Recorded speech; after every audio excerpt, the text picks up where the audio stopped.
Thank you for staying with us. You're still watching The Breakfast on Plus TV Africa. It's time to discuss subsidy gains. Labour criticizes governors over mismanaged allocations. In 2024, state governments in Nigeria received 5.22 trillion naira, a significant increase following the removal of the petroleum subsidy. However, the Nigeria Labour Congress (NLC) has criticized governors for failing to address poverty, unpaid pensions, and the new minimum wage despite the rise in revenue. Many citizens remain in extreme hardships with little evidence of impactful projects or infrastructural development. The NLC has called for an end to governors' constitutional immunity, emphasizing the need for accountability and transparency in fund utilization. President Bola Tinubu highlighted the governor's key role in national growth, but Labour leaders warned of intensified action in 2025 if citizens' welfare continues to be neglected. Now, joining us this morning to discuss this is Sola Omolayo. He's a Public Affairs Analyst. Good morning, sir. Thank you for joining us. Good morning, ma, and good morning, Nigerians. Great year 2025. Yes, Happy New Year to you, sir. Welcome to 2025. Thank you. All right, so we're talking about subsidy gains, right? In 2023, the president assumed office, and the first thing he said was subsidy is gone. But with that subsidy being gone, of course, they were not going to be paying subsidy for petrol anymore, but that money was obviously going to be allocated for something else. In this case, you know, the governors obviously saw a raise in their allocations every month. And of course, it's to the tune of about 5.22 trillion naira. However, so many things have gone on in Nigeria, especially with inflation, subsidy being gone, petroleum subsidy being gone, which meant that getting this product was obviously going to be more expensive. Electricity tariff for Band A customers was increased, and so many things, like I said. But one thing that was being talked about was minimum wage. And with the minimum wage, because there was inflation, and of course, Nigerians cannot be able to afford things with about 35,000 naira that they were earning at that time, there needed to be a new wage award. And with the new wage award, it started from, I think, about 1 million, looking at the current economic realities. But to 500 and something, 200 and something, they finally settled at 70,000 naira. As of today, there are some states that are still not paying this minimum wage. But let's talk about, subsidy gains and the fact that this state governments have, they've benefited from this. How do you think it has played out so far with the fact that some governors are still telling you that they cannot pay 70,000 naira as minimum wage, when we clearly know that 70,000 naira is not enough to feed a family in Nigeria right now? Yeah, Nigerians, it's a good thing we are coming again, 2025, starting the discussion of how we should live and live well, not just live it. It's unfortunate that our thinking for many years have been manipulated to be discussing the federal government instead of discussing the root of some of this problem, which is not even about the state governors, but also the local government officials. It's so unfortunate that some governors could just wake up and dear Nigerians or their states to their place to even make a proclamation that they could not pay the basic amount of 70,000 naira to the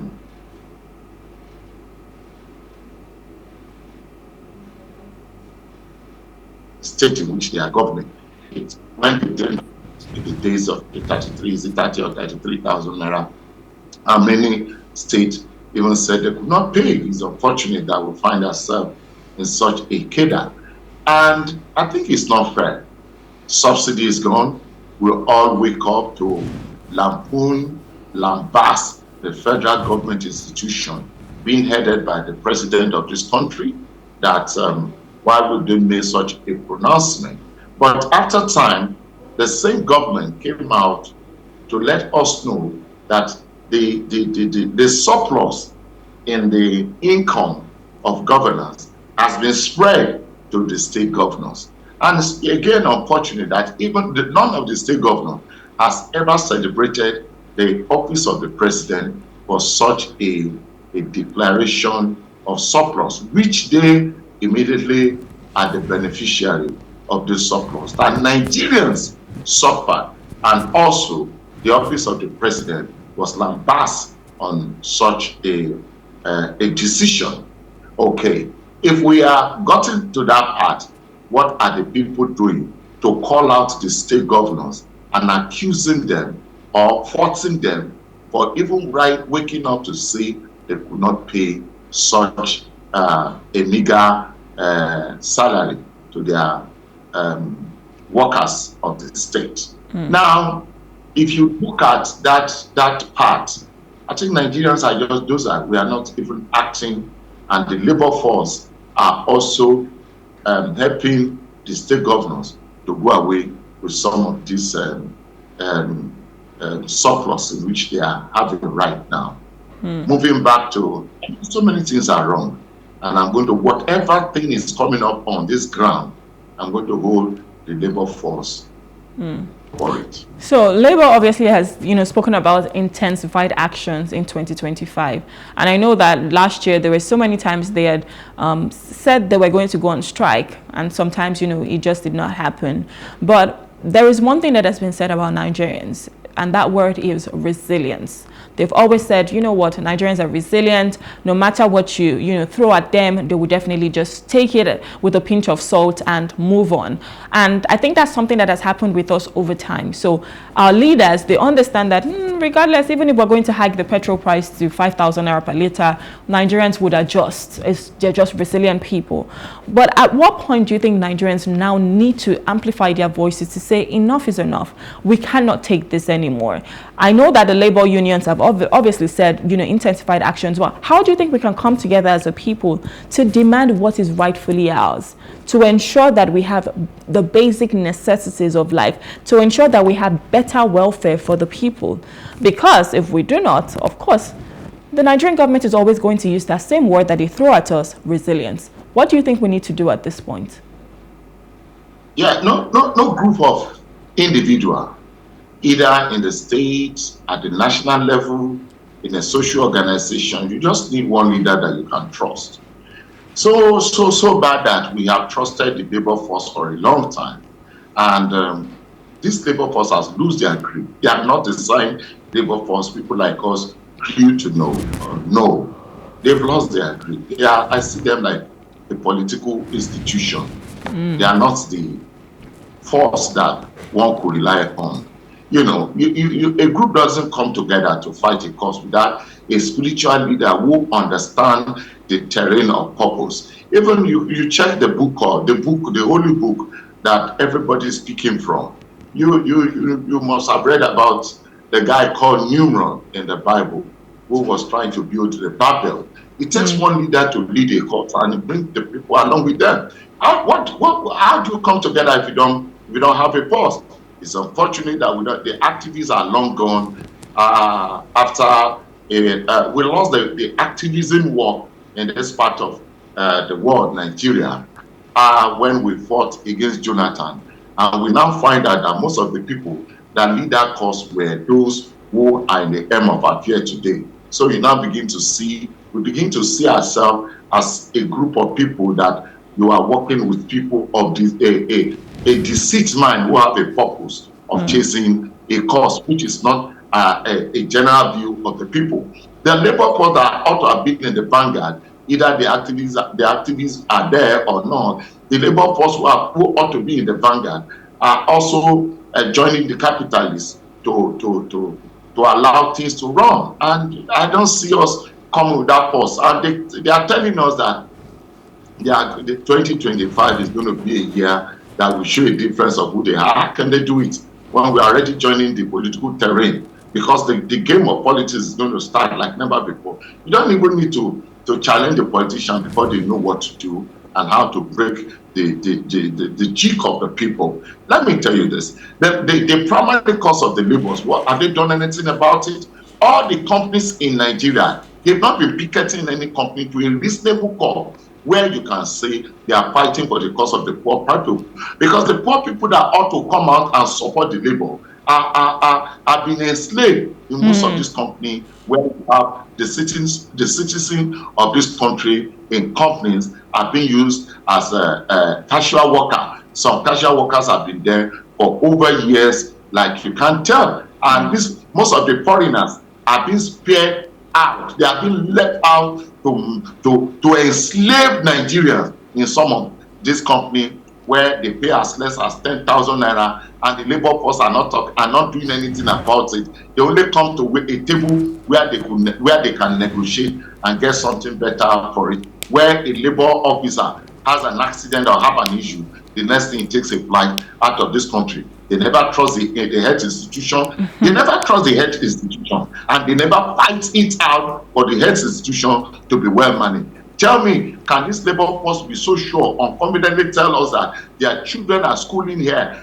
for them to even know how to defend the cause of the educational system of this country, which is carpet into the academics, the academic section of it? None of these labor guys are doing. I don't see any reason why even the government should be listening to them, because they are not genuine anymore. But it's just I think they just carry a shadow for some people to believe. I never trusted them anymore for quite a long time, because they know they will never come out with anything good. Government is the one that dictates the game. And if not, I will tell you, with a realistic talk, if not the mind of the president that is fighting a cause now, you can imagine that a president that is comes up with a program, and even the governor of the system and of his own party even challenge that and come against it. At times, some of the assembly members, they dingo like they never know what to do when it comes to policy. So it's not even the labor force. Those ones are just talking. They are not in the system. Because they need to help us, starting from the casualization of workers in foreign investment in this country. Who does that? Who does that? Who cannot even find the primary call? Go to all the banking sectors today. You find people, they have an agent that is employing for bankers. You have an agent that is working for multinationals. What are they saying? All right, so even speaking on what you're talking about when you're saying enslavement, I know like the Nigerian people, obviously, they need to come and, they need to come out and come forward to speak up. But I think another issue that we probably have is the fact that these same people who lead us have been able to impoverish us and enslave us to the point whereby giving us 5,000 naira or giving us, several modules of rice, just does the job, and people forget all of the sufferings. They just think of the now. So that's definitely a problem that needs to be addressed. But let me go to another question, which talks about public trust, because one of the main issues that we've had so far in Nigeria is corruption. And we obviously do not trust these people. We obviously do not trust our leaders, because over time they failed us when it comes to what they do with public funds. But what mechanism do you think needs to be put in place to ensure accountability and transparency? Because if we're talking about subsidy gains, we're seeing that these governors are obviously getting so much in allocation, but we're not seeing anything being done. We're not seeing any infrastructural development. We're not seeing the healthcare system, growing or being better. We're not seeing the educational system. We're not even seeing food. The basic thing that we need to survive, we're not even seeing that being better, or we're not seeing surplus of that. How do you think that we can put certain mechanisms in place for the Nigerian people to ensure that these our governors are accountable and they're transparent in all of their dealings? How do you want them to get accountable when the citizens clap for, they celebrate criminals? Why do you think they should honor us or respect us when you give a special seat for someone who is just to hold the office for 3 months, for 3 years or 4 years? How? Somebody become a councillor, you begin to respect him as if he is in a high heaven. Somebody become a member of the State House of Assembly, you begin to clap hand for him, all because he comes to your party. How do you do that? And you want him to respect you. We have also used tribalism to celebrate criminals, for God's sake. Respect. Why must I leave my seat because to come into a party and you're a member of one house of assembly? Why should you give them a special seat in the church or a special space in the mosque Why do you do that? You have enslaved yourself trying to do that. But you go abroad, I hear stories, we see them inside buses. You find a governor travels abroad, he goes with his own, he pays for every other thing. There's no free charge there. You see them in supermarket here, they don't work with numbers, but when they come to our supermarket here, you see entourage of people, and you see people celebrating them as if they are mean God. Those elementary things give them the guard for you to challenge them. Why do you celebrate somebody because he comes home and give you 10,000 naira because he's into one office? Has he ever done that before? Why do you invite him to become a chairman of your occasion, or because he's a member of one of the National Assembly? Why do you do that? When you take them to that high heaven, what do you expect? Human beings carry head. Once they get to the top, it gets to their head. We also cause it. Let us be honest to ourselves. Can anybody in our family that we know has just one house, one roof on his head, gets to any of the National Assembly, in 4 years, if he never had to that house, we say, oh boy, that guy is a stupid guy. I hear say he spent 4 years, he don't even feel build better house. We say those things. We encourage them to cry. If somebody becomes a chairman in your local government, if he still maintain his old car, he say, boy, now stinginess go kill that guy. I still hear say now that old Camry they drive. He know if he change his car and he call himself a chairman. All those elementary talk. You know, say we invite that governor come our program. Now only 50,000 naira if he give us, no give us better money, the governor. We cost it. We allow crime to be celebrated. But when it don't, like, picks from the people's purse and give a club 20 million naira, it's a talk of the town. Oh boy, that guy is blue money for club yesterday. Now 20 million he give them for that occasion. All those elementary things we talk about, they use a they just have a risk what they be maintaining. You abuse them. Don't you? That means you want them to go into crime in engaging themselves to the public. How do you want to challenge those people? During election, if they come to your area, you force them to buy a transformer.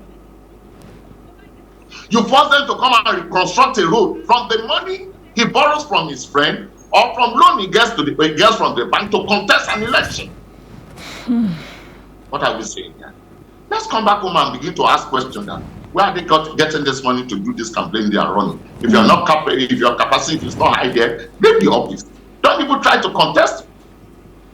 That is where we'll begin to know that we are surely involved. When I was growing up, the people of the party contribute money into their party, just like it's done abroad. Yeah. Not the person that is going to be funding the party. Once they start doing that, just forget it when they get to power. Forget it. The show we should run now is to be honest to ourselves. I'm sorry, even some of our men engage in such act. You go to their interview, you are expecting, where do we start this brand envelope for? Yes, it started in the days of the but it can grow. I mean, I get what you're saying, and it's so true, and it's just it boils down to corruption, and it's quite unfortunate and sad that this is how much or how low we've gotten to. But still speaking about accountability and transparency, let's talk about the role of the justice system in Nigeria. Do you think, they play their role like they should? Because I'm sure if investigation was being done into something like this, especially when we're seeing this amount being given to the governors and they're not doing what they're supposed to be doing in their respective states, isn't, of course there's the role of the civil service organization, the CSOs, but even at that, where is the role of the justice system to ensure that, if you're supposed to be doing this and you're not doing this, well, you have to face the court. How do you think the justice system can come in to ensure that we're doing things right across board? Do you know the language they call wakapas? Hello? I can hear you. Do you understand the language wakapas? Yes. I think we should do that. on this topic. The best way to escape this is to go back to our constitution. We still have a modern constitution that a judge could defend his cause by sending somebody to death just because he carried foul. The constitution, they are still using the colonial masters rules. So for now, if you want to discuss the judicial life, the judicial system, we must go deep to the constitution. That is where we should start from. And the first thing, the Chief Justice of this federation must not be appointed by the office of the president. Not until when we start doing that, we can have a headache. Okay, so moving forward, obviously it's 2025, we're in a new year, we expect things to be better. If you were to advise these governors on how, they should ensure that there is proper development in their states. Of course, the president obviously just congratulated, the governor of Enugu State and talking about how, because he has a background in in being an entrepreneur, of course, that, played a huge factor, and he's done well with the projects in Enugu State currently. And one thing he said was for people who, there should be private partnership with people, and then they should also ensure that people are coming into politics. But if you were to talk about, all of these states and how they can start to grow and flourish in 2025, what would be your advice to them, especially with them having this amount of money? How do you think they can start to do what is right by the people and for the people? My advice to them is for them to know that there is a tomorrow. And the tomorrow, not the tomorrow of Tuesday, is a tomorrow that they themselves cannot predict what comes out. My sister, I will advise you, go and check all the local government chairman you have ever known. Count 10 of them. When they were in office, they were like Lord. You can't find 2. You can't find, let me put it to 3, that are still the same person anymore. Some have become beggars, beggars. I'm talking of a local government chairman, not just any other. Go and look at them. Think of any state, from any state.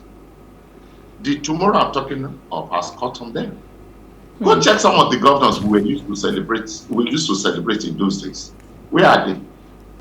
Once they leave office, they always forget that nemesis will catch up with you. Some of them that have survived in business, their home is not at peace. Their home has gotten beyond. They have one ailment they are nursing. You can't take from the people and you will escape it. Nemesis is a seed that grows. There's no way you can cover it. So I will advise them, if they think of their tomorrow and they want to have a hope that they can always be happy with, they think about what they invest in the life of the people. I celebrate this governor, the governor that was visited. I think it was the governor that says that he's the only, I want to believe it's the only governor that his children is in Nigeria schooling. I think so. I think I'll have to go and check the detail again. And he talks about the school fee that he pays. That in fact his people always looked at him as somebody who has a cycle. That why would you reduce yourself to that level? I want to believe it's the governor. And I also want people to look at Seyi Makinde of Oyo State is doing well. He's investing in his people. And I think it's not one of the governors that travels out of this country like a tea party. The Lagos State governor, I will give it to him. He's trying, but I think the environmental system of Lagos State is going down. You might be putting structures, but they need to hold the local government officers right at the right point. Because let me tell you the truth. Excuse me. Lagos is smelly. It can be clean on the outside, but go check our drainage. So many things are wrong there. I'm telling you. Yeah. You go to some areas, but you can't imagine the smell that is coming out. Yeah. Even as enforcing the Kajanoshi to be. Lagos is smelly. This is not the Lagos we want. If you are cleaning the surface, let's go and put work on the drainage. Let them work on the drainage system, and so that the local government should be helped. Especially the health officers, those people who wear white and brown, they are not doing anything. I'm saying it. All right, sir. They are not doing anything. you can find them on Environmental Day. They visit those places where they sell food. I don't know what they are doing there. I don't know. All right. In those days, when you hear people, you'll be scared. That Wole is even coming to your doorstep. I remember when I was much younger. I remember there used to be environmental and all of that. And I was thinking about it. I think was it yesterday, and I saw algae on most of the drainage systems. They're all blocked, and I'm like, what are we even doing? Like, if I was, the commissioner for environmental whatever, like, these are things we need to start clearing out. And I think we definitely need to do that. But it's not just about Lagos State. All states need to ramp up their game. It shouldn't be our job. Yeah. One of the local government law is for them to menial things. So yes, exactly. I agree with you, sir. But this is where we have to wrap it up now. Thank you so much for coming, Sola.